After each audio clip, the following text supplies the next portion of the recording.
अस्सलाम वालेकुम स्टूडेंट। आज मैं आपको फ्लो चार्ट में इस्तेमाल होने वाले सिंबल्स के बारे में बताऊंगा कि हम फ्लो चार्ट ड्रॉ करते हुए किस तरह से सिंबल इस्तेमाल करते हैं और उनका पर्पस क्या है।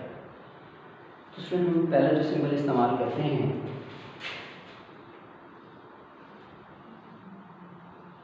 ओवल। ओवल शेप हम इस्तेमाल करते हैं। ये आपको बुक्स में कुछ इस शेप का भी नज़र आएगा।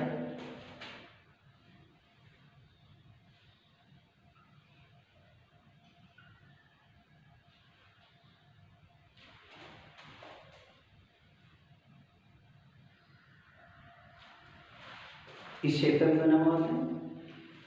इस सिंबल को हम फ्लो चार्ट में स्टार्ट और स्टॉप के तौर पे इस्तेमाल करते हैं। जब हम फ्लो चार्ट ड्रॉ करेंगे तो हम ये वाला सिंबल बनाएंगे और जब हमारा फ्लो चार्ट कंप्लीट हो जाएगा तो भी हम ये वाला सिंबल बना के उसमें स्टॉप से जाहिर करेंगे। तो ओवल शेप रिप्रेजेंट्स स्टार्ट और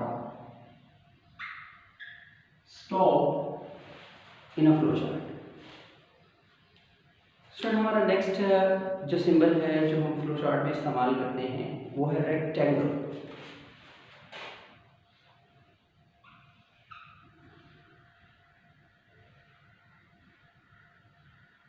रेक्टेंगल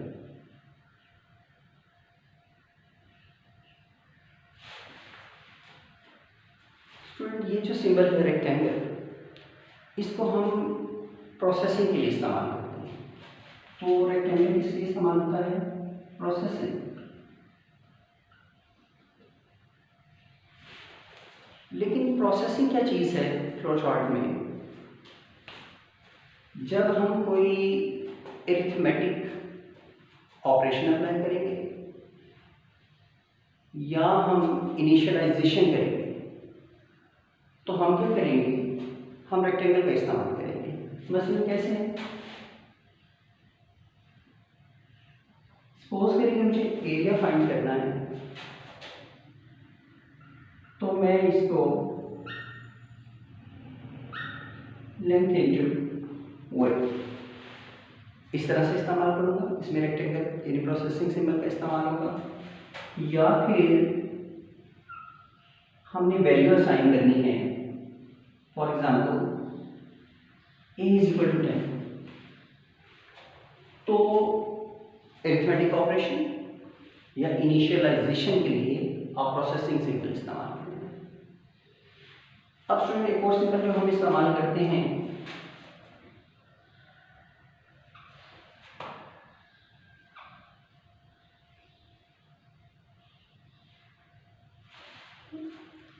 पैरेललोग्राम। Parallelogram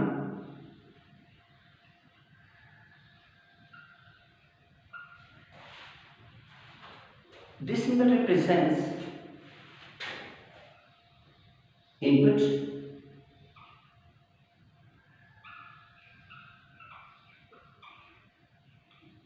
output. जो पैरेललोग्राम है वो इनपुट और आउटपुट के लिए हम इस्तेमाल करेंगे।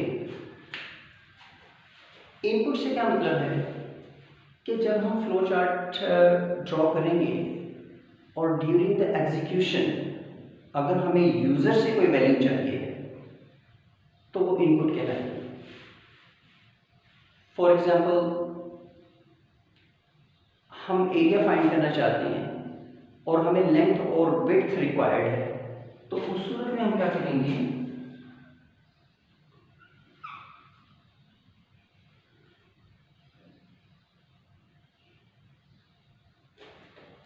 इनपुट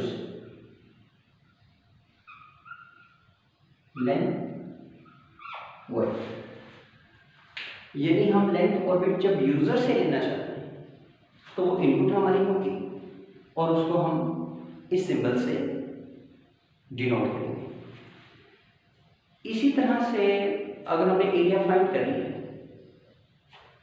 या फिर ऐसे रिजल्ट्स जो हम डिस्प्ले करवाना चाहते हैं उसके लिए भी हम यही सिंबल इस्तेमाल करेंगे पैरेललोग्राम का।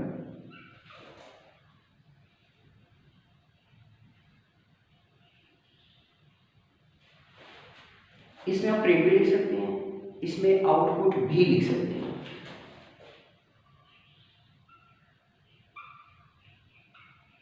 प्रिंट ए, ये वेरिएबल ए को प्रिंट करवाने के लिए यानी आउटपुट के लिए हमने इस्तेमाल किया और यही इनपुट के लिए इस्तेमाल होगा। इनपुट का हम इस्तेमाल कर रहे हैं जब हमें यूजर से वैल्यू लेनी है during execution of the program, और जब भी हम किसी चीज़ को डिस्प्ले करवाना चाहेंगे तभी हम इसी सिंबल का इस्तेमाल करेंगे। अब स्टूडेंट इसके बाद हमारे पास एक और सिंबल है,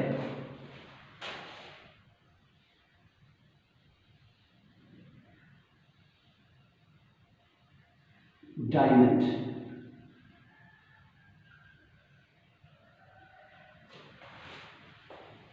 डायमंड सिंबल हम कब इस्तेमाल करते हैं?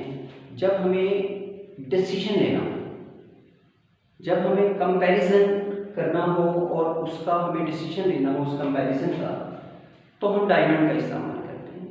अमूमन प्रोग्रामिंग में जहाँ हम इफ इस्तेमाल हो रहा हो वहाँ पे हम डायमंड का इस्तेमाल करते हैं। तो डायमंड किस लिए इस्तेमाल होता है? डिसीजन के लिए इस्तेमाल होता है, ठीक। बेसिकली कंपैरिजन के लिए इस्तेमाल होता है। मसलन अगर हम देखना चाहते हैं कि पासिंग मार्क्स जो हैं वो 40 से अगर ज़्यादा है, ठीक, तो पास है, और अगर 40 से कम है तो वो फेल, ठीक। 40 से कम है तो वो फेल। तो हम क्या करते हैं, ऐसे इस्तेमाल कर सकते हैं इसको, मार्क्स लेस देन 40। स्टूडेंट इसमें से दो ऑप्शंस हमारे पास आते हैं। कंडीशन ट्रू होने की सूरत में यस, और कंडीशन फॉल्स होने की सूरत में नो इस्तेमाल करेंगे। एक आपकी फ्लो लाइन हो गया है, लेकिन बाकी जो है वो यहाँ से एक और आउटपुट जो है वो नहीं निकलेगी, सिर्फ यस और नो, दो ऑप्शन आप इस्तेमाल करेंगे, ठीक है। इसके बाद हम एक और सिंबल इस्तेमाल करते हैं, वो है फ्लो लाइंस। फ्लो लाइन ऐसे भी हो सकती है, फ्लो लाइन ऐसे भी हो सकती है। फ्लो को हम ऐसे भी कंट्रोल कर बता सकते हैं और ऐसे भी बता सकते हैं, और ये क्या है हमारी फ्लो लाइंस।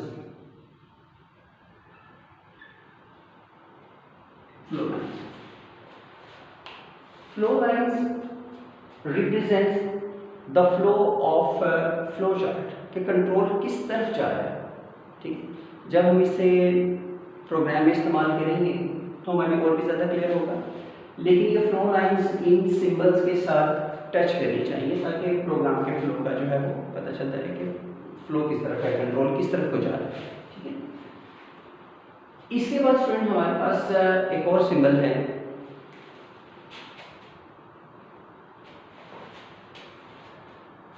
सर्कल। और सर्कल जो है वो इस्तेमाल होता है कनेक्टर के तौर पे। जब हमारा प्रोग्राम बहुत बड़ा हो जाए तो different parts of flow chart को कंबाइन करने के लिए, ज्वाइन करने के लिए हम क्या करते हैं, हम सर्कल का इस्तेमाल करते हैं। बुक में दो तरह से रिप्रेजेंट किए गए हैं। इस सिंबल को हम बोलते हैं, पहले सिंबल का नाम देखिए, सर्कल। इस सिंबल को हम बोलते हैं ऑन पेज।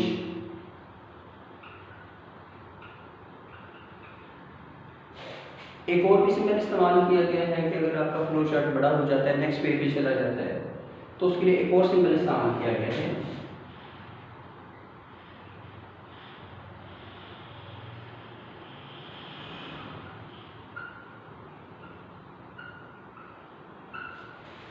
Of page. तो स्टूडेंट ये फ्लो चार्ट के सिंबल्स हैं। नेक्स्ट वीडियो में आपको इन सिंबल का यूज़ बताया जाएगा, लेकिन फ्लो चार्ट बनाने के लिए ज़रूरी है कि आप इन सिंबल्स की बेसिक से वाकिफ़ हों। मुझे उम्मीद है कि आपको ये सिंबल समझ में आए होंगे। इंशाल्लाह नेक्स्ट वीडियो में आपको इन सिंबल का इस्तेमाल करें। अल्लाह हाफ़िज़।